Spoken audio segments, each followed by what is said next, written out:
Hello everyone, without any delay, let's get started.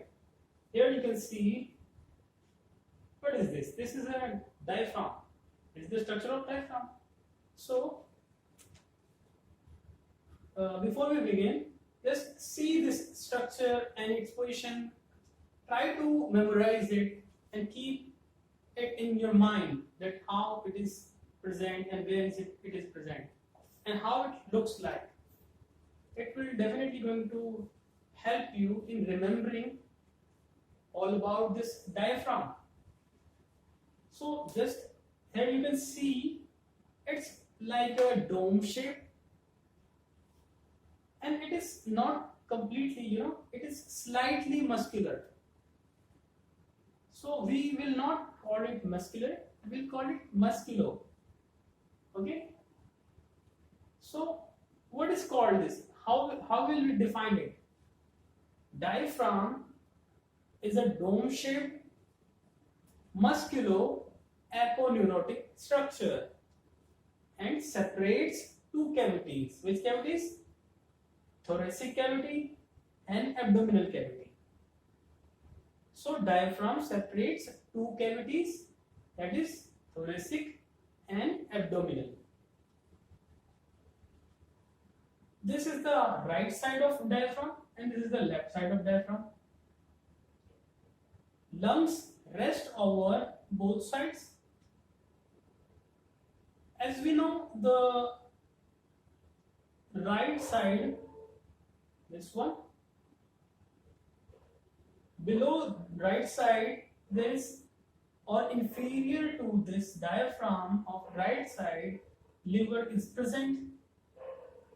Left side, superior to diaphragm, heart is present or rest over diaphragm.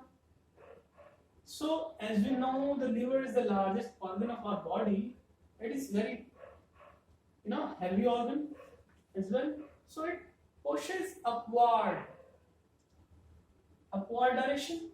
So there are lungs. So it could press the lungs. So this wall should strong enough to handle the pressure applied by this liver. So this wall of the diaphragm of right side is thicker than that of the left side. Why? Because liver is present. Liver pushes upward. Liver pushes it in upward direction. So to keep liver in its position, the right side of diaphragm is slightly thicker, and if we talk about left side, is thinner than that of this right side. This structure in both sides is called crush. This is right crush and this is left crush. This right crush is attached to liver and it pulls the liver down during respiration and it helps in respiration. So one major function of this diaphragm is it helps in respiration. Okay, it goes upwards and downwards. One more thing, this right side is slightly upper than that of this left side because of liver, and liver is liver pushes it upward slightly, so it is slightly upward, and heart rests over this left side. So that side that left side of diaphragm is slightly lower than that of this right side. This one is lower, this one is higher. Understood? So now let's see where it is present. Let's try to position it. So it is, as I told you, inferior to heart, okay, superior to liver, superior to stomach, okay, superior to kidneys, adrenal or supraadrenal glands, okay. So see the ribs. This one is 12th rib, okay. So if we go in upward direction, 12, this is 7th rib, 7, 8, 9, 10, 11 and 12. Okay. As you can see, diaphragm can move in the 6 to 7, between 6 to 7. So we will consider sixth vertebra. Okay, these are attached to the thoracic vertebra. So this is attached to six. This is T6. Thoracic vertebra from T6 to T12. This diaphragm is present from thoracic vertebra 6 to 12.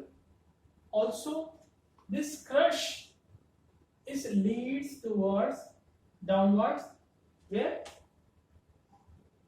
lumbar vertebra 1, 2 and 3. But this is the right crush. Left crush only leads from, this is lumbar 1 and 2. Okay. So right one is longer than that of left. Right one is from L1, L2 and L3, and left one only L1 and L2. Okay. Now see where the how it functions, how it performs its functions, physiology. So there should be sensory and motor nerves attached to this diaphragm to make it functional or physiological, to perform its physiological function. Here we can see this portion is supplied by nerves C3, C4 and C5. Okay, so these are called motor nerves. Motor nerves is attached over here, this portion of the diaphragm. Or you can remember here at this side the sensory nerves are attached. How will you remember?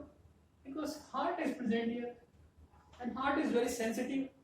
So sensory nerve present here and motor nerve supply here or present here. So this is all about diaphragm.